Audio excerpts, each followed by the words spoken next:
What's up, guys? It's your boy Justin back with another Christmas comic review. Today we're reviewing the Tick Giant Christmas Cavalcade, which is published by New England Comic Press, right? This comes with 6 comics at 216 pages. Actually, it comes with like 5 and 2 short comics from the NewEnglandComics.com website, right? The first issue is the Tick U-Log Special, right? Which is all in black and white. Most of the comics here are written by Clay and Susan Griffith, which I guess is a married couple. And this issue has art by Curt Shoultz, which all the art in this book pretty much is in the style of Ben Edlund, which is the original creator of the Tick. I'm not exactly sure when these comics came out. I'm assuming around 2000 because yeah, this one says it's from 2000, right? And this issue is in black and white. It's about basically the Tick and his team of superheroes, right? Which you see, you have Arthur, Portuguese man of war, who's dressed up like a jellyfish. I think, isn't that Portuguese man of war like a name of a wrestler or something? You got Running Guy, Rubber Ducky, Cape Cod, Crazy Blue Rocket, and Jongly Wingless, who I guess is like, I don't even know who that guy is. He's this, I think he's dead, and they keep a part of him in a jar that the Crazy Blue Rocket guy carry around. So in this story, it's about basically the Tick gets tricked by a supervillain to invite him and his team of superheroes to stay at a timeshare, right? And like they all go, right? Except for except for Rubber Ducky, right? And they go there, right? And there's no bedroom, so they have to all stay in this one room, right? And it's set up by they were tricked by the Terror, which is this old man supervillain, right? Which see if we can find the Terror. Here's the Terror and his like team of supervillains, right?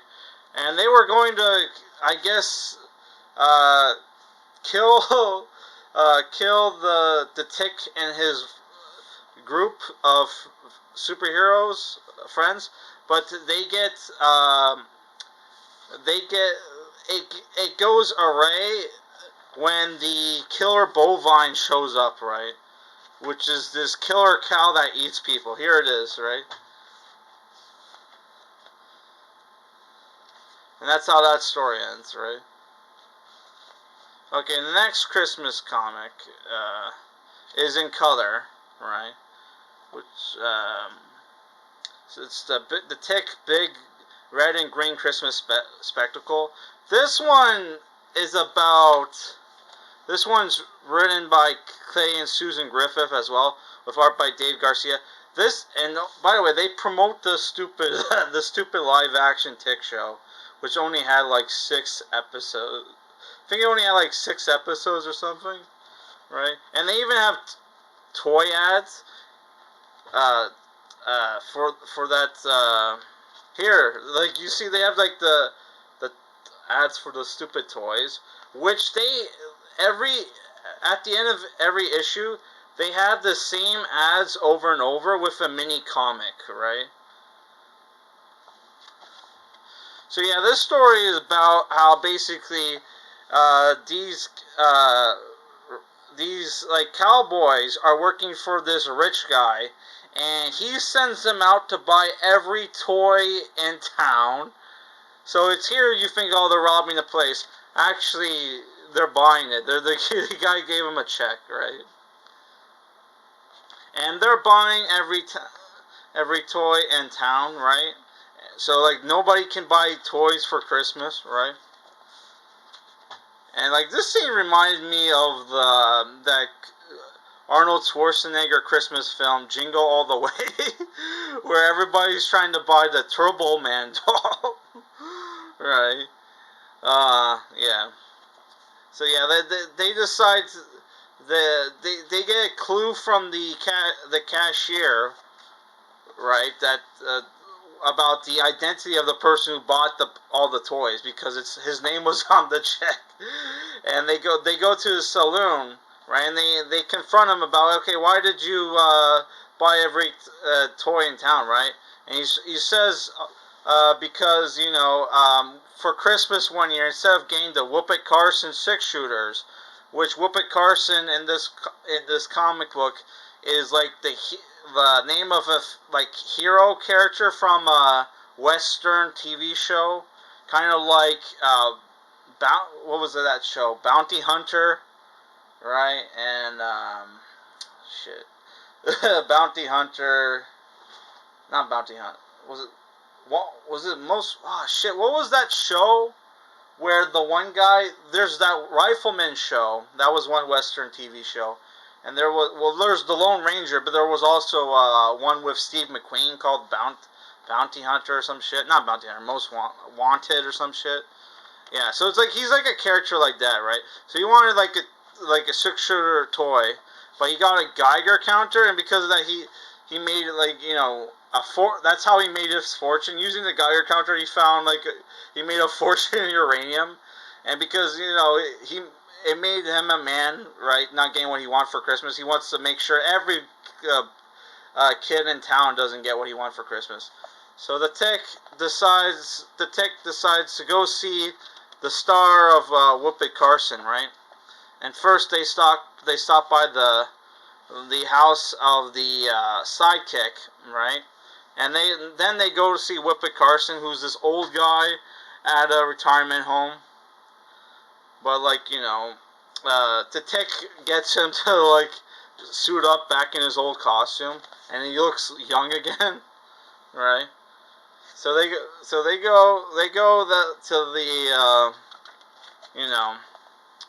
to the saloon to have fist fights with everybody, right?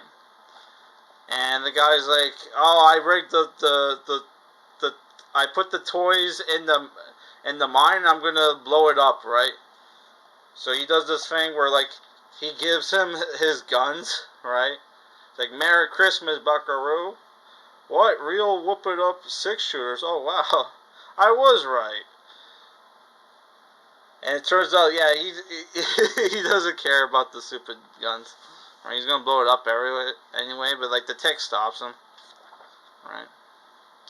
So you get a happy ending, right there, where they get the toys. Well, actually, the guy's like, "I'll sell the toys back," to the stores. So the next 3 issues is a 3-parter, right? And the first part, Act 1 is, well, the 3-parter is called the bestest story ever told. Act 1, hey kids, let's put on a show, right? And the first issue is story by Clay and Susan Griffith with art by Mychailo Kazybrid. That's obviously a fake name, right? And the second story is called A Change of Scenery, and the third one is called 5 Minutes, Mr. Tech. And this 3-parter is basically about, it starts off with every superhero basically bored as hell during the holidays because there's no crime going on, and they're all bundling after each other, because there's no crime, and two supervillains went out to get a newspaper, and every superhero in town shows up to beat them up, but they haven't actually done anything, right? So the Tick gets the idea, hey, we need something to do, right? So all the superheroes don't go crazy. He decides to write and direct a Christmas pageant starring all the superheroes, right? And the supervillains, which is Chairface's gang and Terror's gang, team up, right? Because they were actually planning some kind of heist during Christmas, right?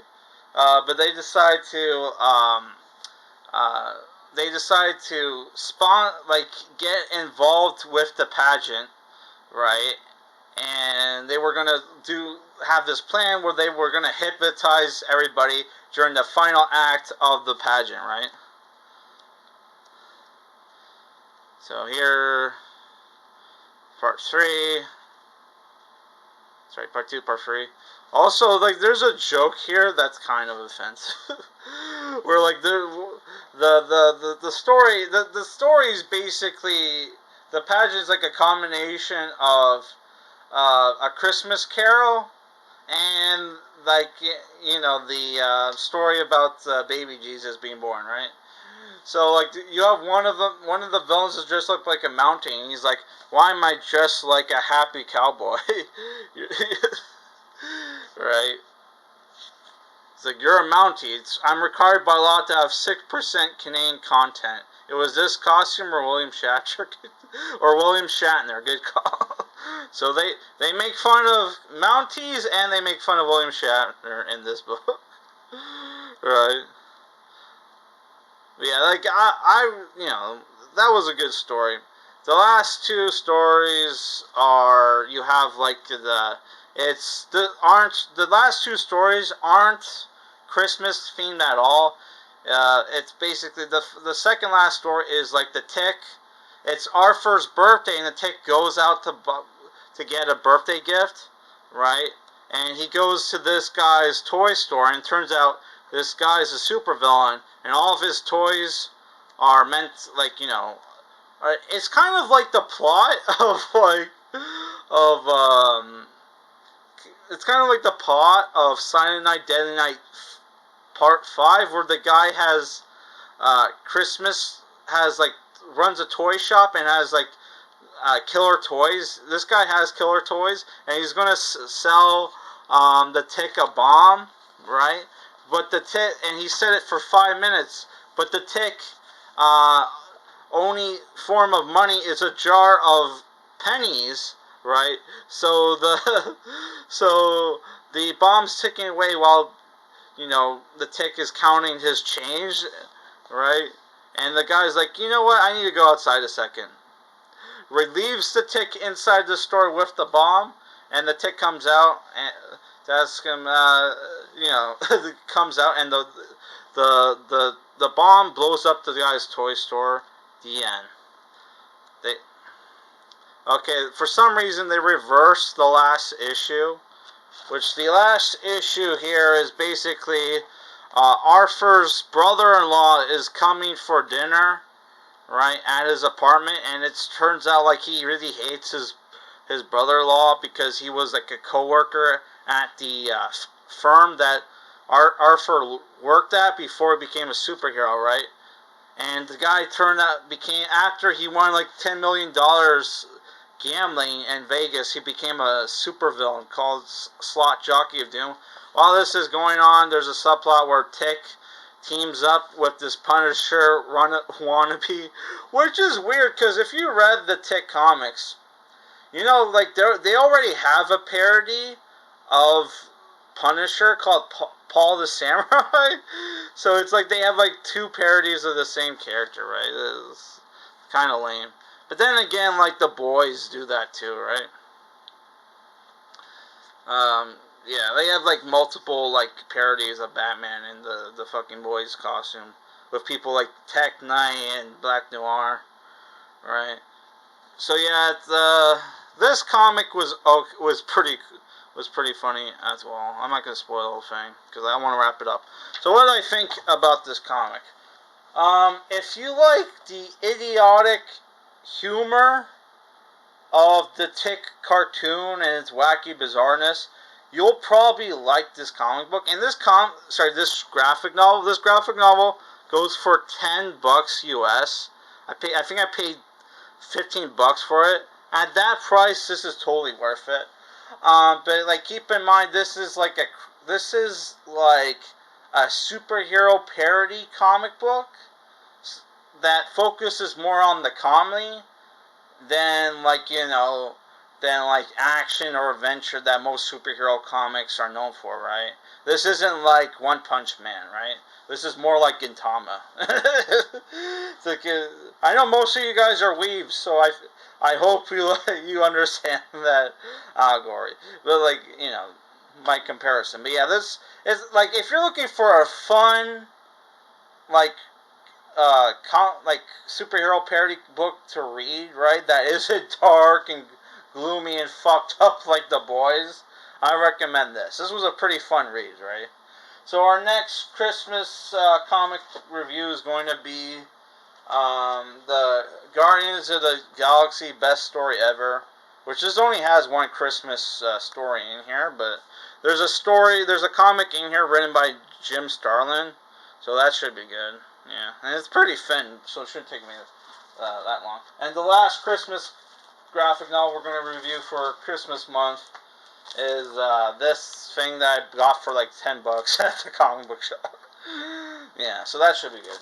Yeah, that's it for this review, guys. Peace. And tomorrow I'm going to upload a review for Home Alone 1. Alright, peace. Oh, I forgot to give this a rating.